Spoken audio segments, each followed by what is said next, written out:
What's up, football heads? Your boy Serg here to break down some fantasy football for the 2024 season. Super excited for the NFL season to kick off this Thursday. We got the Ravens versus the Chiefs. This is being recorded on Wednesday, September 4th. Wanted to get this out there before the season started. In regards to fantasy football, give you guys some picks, some sleepers, give you my guys some rankings, just to kind of stay in touch with the sport, stay in touch with fantasy football this year. So I'll give you some tips. And I think part of those tips that are really important are knowing the rules in your league, right?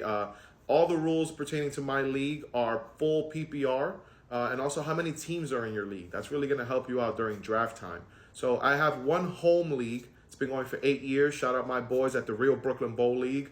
We've been going for 8 years. That's been sick. And then I have my second league with my crypto bros, the Board Ball Club. That's dope. It was a 10-man league, but this year we went to 8. They both have big cash buy-ins. It's really fun. Everyone's really involved. And I just wanted to get some videos going, some content going on my guys, the guys I believe in before the season gets going. So without any further ado, let's dive into it, guys. Let's dive into Serg's studs are coming on the way.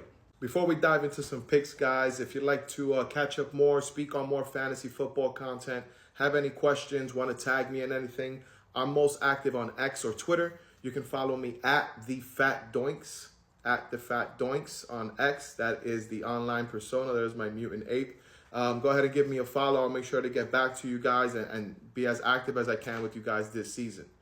So I'd love to get going more with you guys. So without further ado, guys, let's jump into some rankings. We don't have time to go through a bunch of guys and go through tiers and all that stuff, but I will give you tips. If you're drafting, start classifying your players in tiers. Right? If you have a certain amount of wide receivers, put them in tiers, running backs, quarterbacks. It'll help you identify them so when they start going off the board, you know how to pivot, right? But I'll give you my basic top 10 at every position for the season, right? I got CD at number 1 at wide receiver. We'll start at wide receiver right off the bat.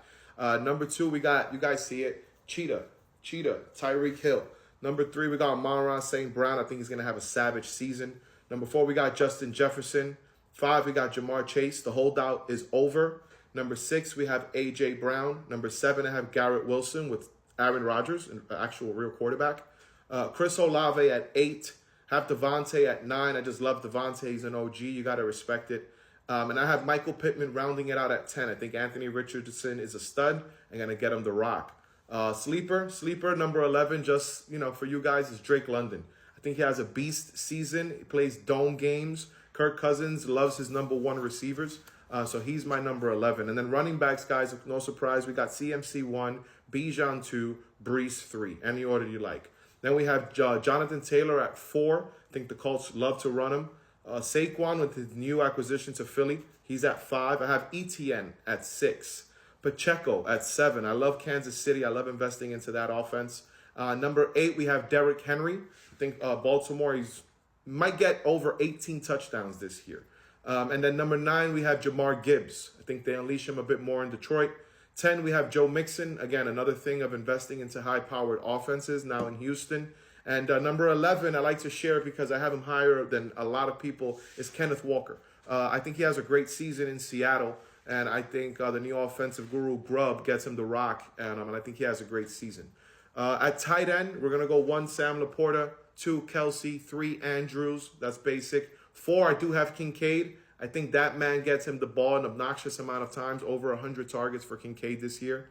5, I have McBride coming off a strong season last year. 6, Ingram, another strong.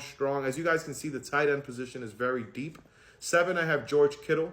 8, I have Kyle Pitts, I guess. 9, I have Jake Ferguson in Dallas attached to Dak Prescott. And 10th, I'll have Njoku, who had a strong season, although it's with Deshaun Watson, had a strong season last year. So those are my rankings, give or take just a top 10 and a couple sleepers in there for you guys. And now I'm going to share with you guys Serg's studs, some under-the-radar guys that I think can pop and make your draft worthwhile.